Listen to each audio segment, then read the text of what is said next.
Okay, so that was the biggest pain in the ass in a long time. So a couple of days ago, I get stung by bees. I have an anaphylactic reaction. I take Benadryl, I go back to a hostel a ways, I spend a day, I have another reaction, all good. So I start hiking on swollen, painful legs.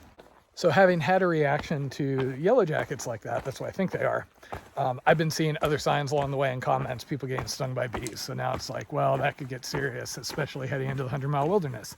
I need to get EpiPens. So trying to get EpiPens. I'm in Monson. That was difficult. I try and get a teledoc appointment so I can get a prescription for the EpiPens. Can't get a signal reliable enough to have the doctor call me back. We ended up having to have Taters schedule a doctor's appointment over the phone, claim to be me, get the EpiPen prescription. Okay, now we have the prescription. Now I have to get them. Well, it turns out 25 minutes away from Shaw's, there is a place that has EpiPens. So I have to figure out how to get a ride down there. And then there was a whole thing with insurance being messed up and trying to get information out of Taters when I couldn't get a call to her. So I now have 2 EpiPens in my bag. I have what I hope is 5 days worth of food, and I am very glad to be back on trail. Don't get me wrong, Shaw's is a really nice setup, but I'm not much for crowds. That's why I come out here to get away from those, and there were a lot of crowds at Shaw's. I didn't even do laundry while I was there. I basically just got in, went downtown to eat, which didn't go well. Ended up sitting outside in the rain, and then came back, showered, and tried to go to bed and sleep. Again, small room, packed in, people everywhere, loud noises. Huge thanks to Sweatsickle, who was able to give me a ride over to Gulford to get my prescription filled this morning. There's supposed to be rain today. I don't even care. I'm just so happy to be out of there and back on trail. I mean, again, don't get me wrong. I like chatting with people. I met some neat folks, but if I wanted to be like packed in with 50 other people and listening to them, have sex and things through thin walls, I could have a crummy apartment somewhere. Yeah, the hostel was such a zoo last night. I mean, if I hadn't already had a reservation and if I hadn't needed to hang around because I had to get food and then get the prescription, I think I would have just gone back on trail last night. So now it is onwards into the 100-mile wilderness. If I get stung by bees, I will hopefully not die. From what I hear, it is not very wildernessy. There are crowds, there is cell reception, there are roads, but it is 100 miles. And then once I pop out the other end, just got to deal with the issues around KATAHDIN. I'm going to be resupplying a Dable Bridge to get me up and over KATAHDIN. And then finally, this section of the ECT, known as the Appalachian Trail, will be done and behind me. And I will be off on the IAT and see how far I can make it there before winter hits me in the face with a shovel. So my last stop before hopefully crossing the border is going to be Fort Franklin, and my passport and cold weather bits are already on the way up there. I don't know exactly how late I'm going to be able to hike. I've heard from some people that they made it into like mid-October, November, but if winter hits to where it's unsafe to continue, I'm done. So we'll see. I still would really like to get to Gaspe, but it's not worth risking having to have somebody else pull me out of idiocy, you know? Not much in the way of views this morning. Okay, just stopped for water for a bit, and I apparently got chewed up by what I assume are no-see-ums. Fun times. 12 o'clock, and here comes the rain again. Hey, what do you know? Almost up to Sierra standards.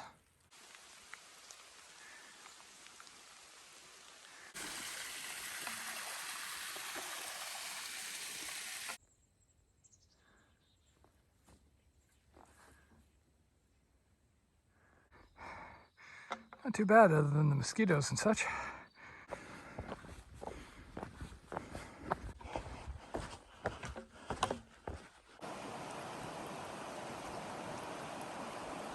So far, not too bad. There's been some ups and downs.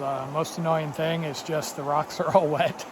So I have to go slow. I've slipped twice just doing little stuff. So just taking it at whatever speed. Doesn't really matter how much I get today. Being the resupply day, I kind of just figure hike until dark, do what I can do, and then we'll see about hitting 20s the other days. Wow, here's something I haven't seen in a while. A stream crossing with no dry option. Except if I went way up there, but it's looking a little cliffy getting to it, so boots off it is. 100-mile wilderness, except for all the roads and the train tracks. I think I passed 4 roads today. Well, if it isn't another beaver pond. So I gotta admit, the hornet thing has me kind of on edge. I've seen a couple of comments here and there about people attacked by hornets, which are usually followed by people saying no hornets, so it just seems really random. You know, even with the EpiPens, if I gotta hit myself with the EpiPen, that means I gotta evac, go to the ER, and deal with that, and then come back out here and waste more time. Just want to make it to Katahdin, you know? It has been surprisingly warm today. I am just sweating buckets, even though it's after 6. I'm headed downhill, gonna fill up water, and then see about, there's a camp by some ledges up ahead I might see about staying at. Okay, campsite by a nice swimming hole. I'm actually here instead of further down because I'm a little gun shy about having a site that can fit more than one tent, because I've had some bad luck with others showing up and not being overly considerate as far as why other people might be out here. So don't want any more smokers showing up next door. Anyway, home sweet home for the night. Okay, this I haven't actually been able to do in quite a while. I hate getting in cold water, especially at night. I'm just a wimp, you know, going into the cold water, but it feels good.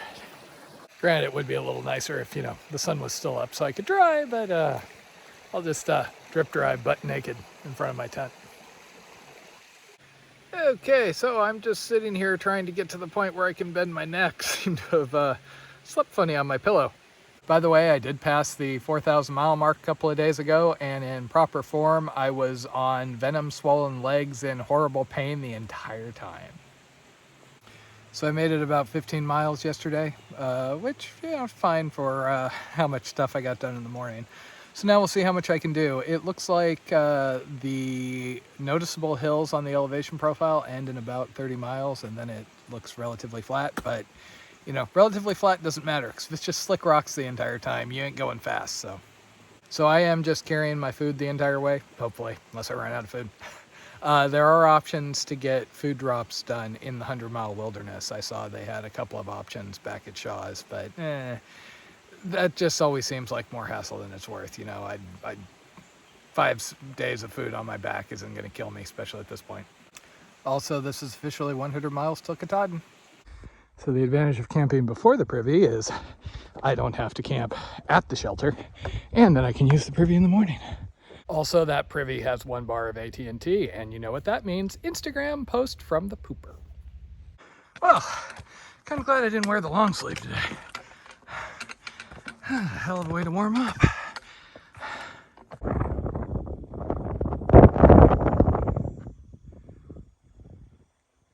You know, it seems like this might be remote, but all I keep hearing are vehicles, helicopters, and planes. Okay, so according to the injured guy, this next section is the hardest he's seen in 100 mile.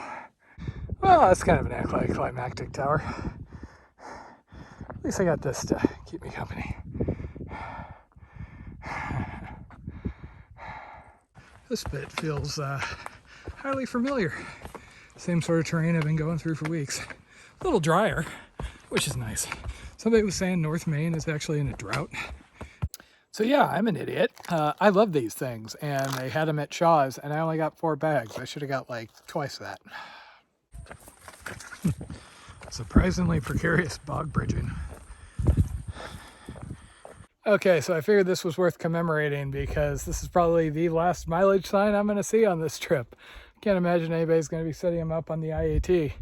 And it's now just 93 miles to Katahdin. Okay, so there's the last big range before Katahdin. Okay, so I'm going to be dropping into Gulf Haggis here, Grand Canyon of Maine. There's a KATAHDIN Ironworks road down there, which is one of the food resupply options. Of course, I'm just carrying all my food, but it's an option.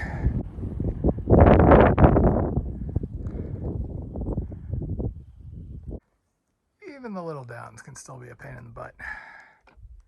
Okay, so it is 6 o'clock. I'm descending down to the KATAHDIN Ironworks Road right before Gulf, I guess. That is a camping exclusion zone. So my plan is in 2 miles there's water. I'll fill up there, get out of the exclusion zone, and then I'll have a little bit of flexibility to find a site for the night.